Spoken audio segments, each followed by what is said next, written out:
Lactato e creatina quinase, por que são marcadores tão importantes para verificar a saúde e a vitalidade muscular? Nessa aula de hoje, nós vamos discutir e nos aprofundar um pouco a respeito desse tema.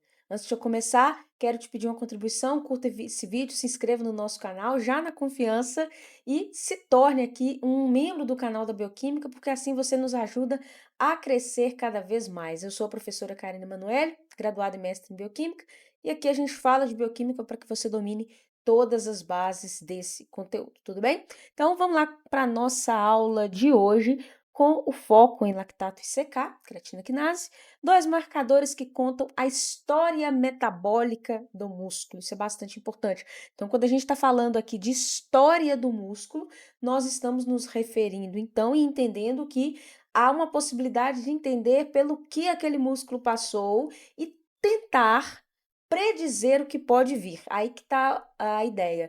Nós, a partir destes marcadores, que são assim, muito usados aí na educação física, na avaliação de atletas, por exemplo, para saber se o atleta vai ser poupado, se ele vai jogar, se não, né? Então, esses são marcadores bastante úteis neste caso, tá bom? E aí, a gente consegue, a partir destas medidas, tentar entender um pouco assim, esse atleta, esse músculo aqui tem risco. Não, então a gente precisa dar uma poupada. Ou aqui há uma probabilidade grande de ter um problema. Ou não, dá para continuar, dá para manter o nível de estímulo, tudo bem? Então, por isso, essas são as importâncias, né, desse marcador. Então, olha só, durante exercícios intensos, a demanda por ATP aumenta rapidamente. Para sustentar essa necessidade energética, a glicólise acelera, convertendo glicose em piruvato. Então, nós estamos aqui falando de via glicolítica acontecendo. É natural, então, especialmente em um esforço bastante intenso, nós termos um incremento, um aumento da via metabólica glicolítica, a fim de propiciar essa geração de ATP rápida, certo? Tranquilo, nenhuma novidade. Quando a taxa de produção de piruvato excede a capacidade mitocondrial de oxidação, ele é reduzido a lactato pela enzima lactato desidrogenase. Esse processo regenera NAD+, permitindo que a glicólise continue produzindo ATP. Como assim, Karine? Olha só. Piruvato, ele é sempre convertido até lactato, não importa a condição metabólica. Só que o que começa a acontecer então? Se há disponibilidade de oxigênio, boa disponibilidade de oxigênio, né? A demanda está ali dentro de níveis adequados, o que vai acontecer? Esse lactato volta a ser piruvato, e aí esse piruvato vai lá para a mitocôndria, passar pelo ciclo de Krebs, toda aquela parte final oxidativa, a fim de gerar ATP no final do processo lá na fosforilação oxidativa, certo? Esse é o caminho respiratório padrão que a gente conhece.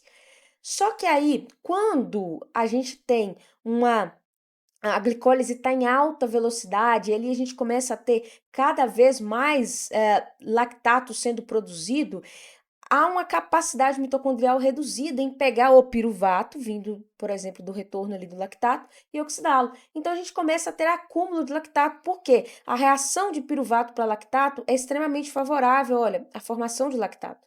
Então, neste caso aqui, começa a se acumular e ter grande quantidade de lactato disponível, tá? Esse processo acontece, entre outras razões, para fazer isso daqui, ó.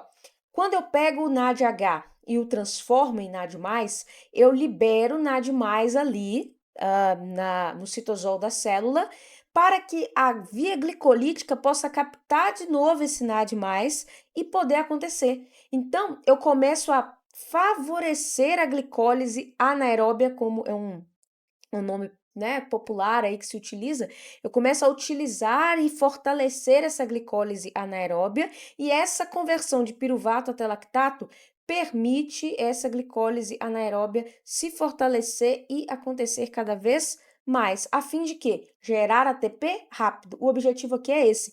Apesar de a ida de seguir o piruvato pelo Krebs e pela fosforilação oxidativa nas mitocôndrias ser mais eficiente, ou seja, gerar maior quantidade de ATP, é um processo relativamente lento. Então, há uma predileção de fazer a glicólise acontecer em maior velocidade, a fim de ter ATP rápido. Então, há necessidade ali de ATP rápido, mesmo que em menor quantidade, certo?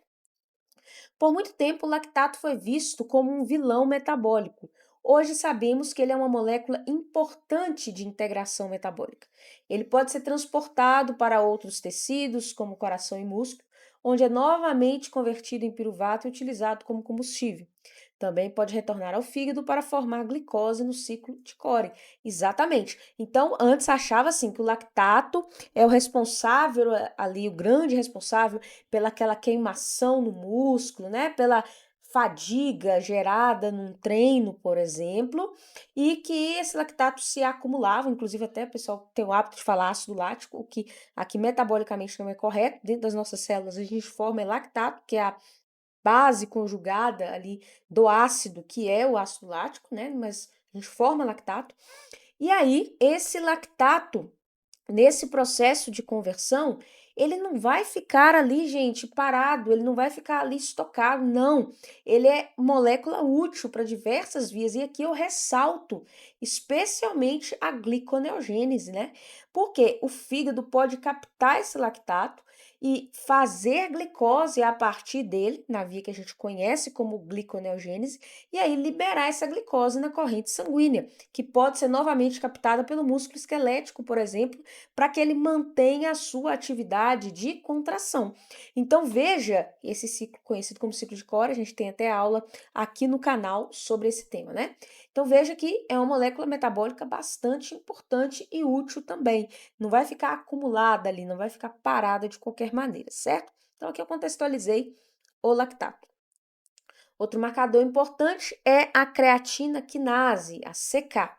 Essa enzima catalisa a reação entre creatina e ATP, formando fosfocreatina, um sistema tampão de energia que mantém os níveis de ATP estáveis durante contrações musculares rápidas e intensas. Então, veja como o músculo é bastante inteligente nesse caso, né? Em momentos de alta disponibilidade de energia, que ali está se formando, né, ATP, está se formando reserva, algo que ele se utiliza é o quê? Fazer creatina.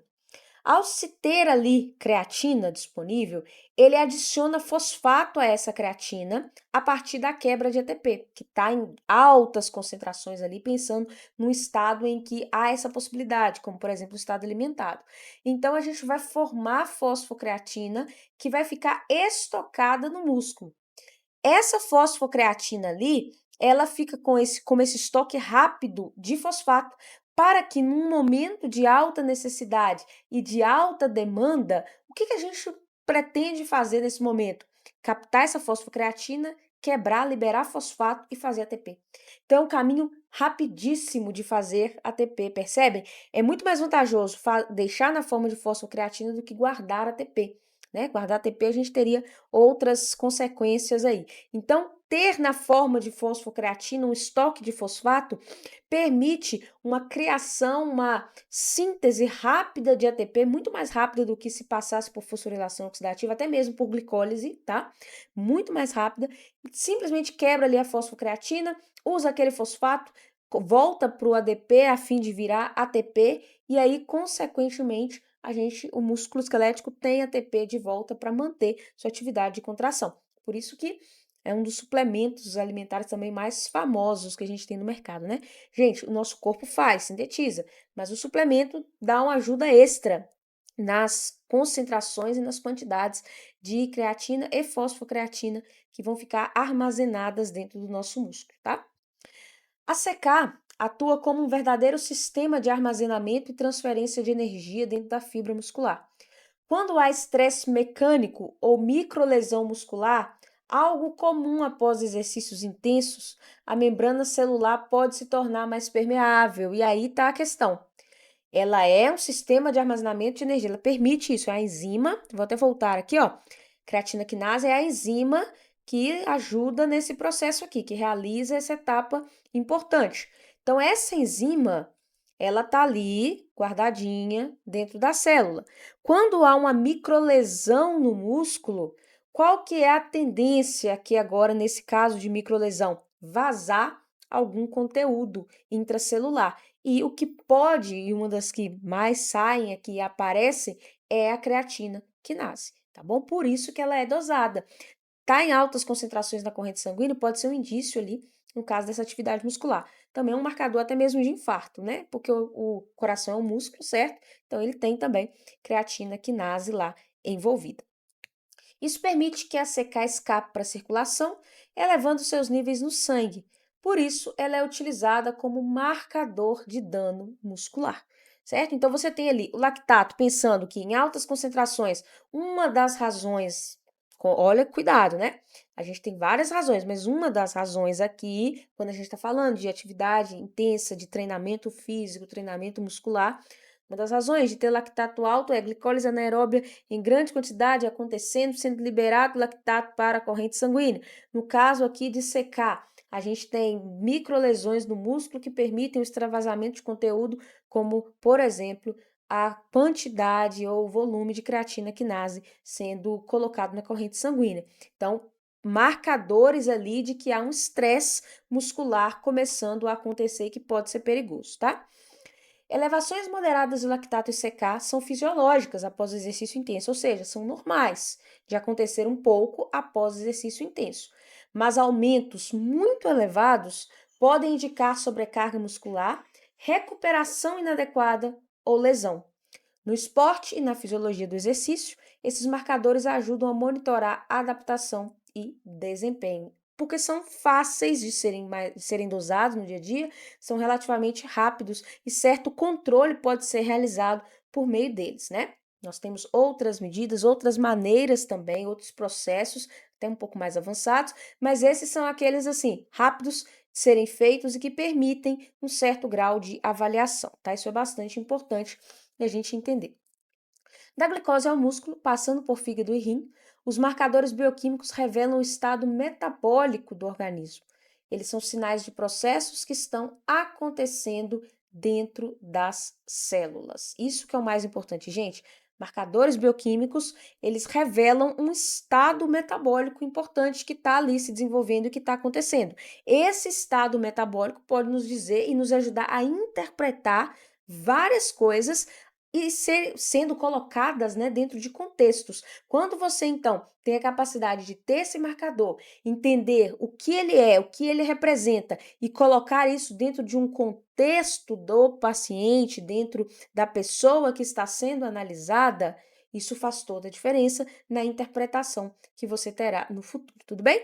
Pessoal, então se você gostou desse vídeo, você curtiu esse conteúdo, deixa a sua curtida aqui e, mais do que isso, se você quer aprender bioquímica com profundidade sobre esses marcadores que a gente conversou e vários outros tópicos, o convite que eu faço é para você entrar na plataforma Dominando a Bioquímica, que é a formação mais completa em bioquímica do Brasil e que é certificada pelo MEC. Nós temos lá diversos alunos estudando bioquímica, conteúdo aprofundado, conteúdo de qualidade, para que você se torne um dominador. E olha que tem uma coisa interessante aqui para eu falar para vocês.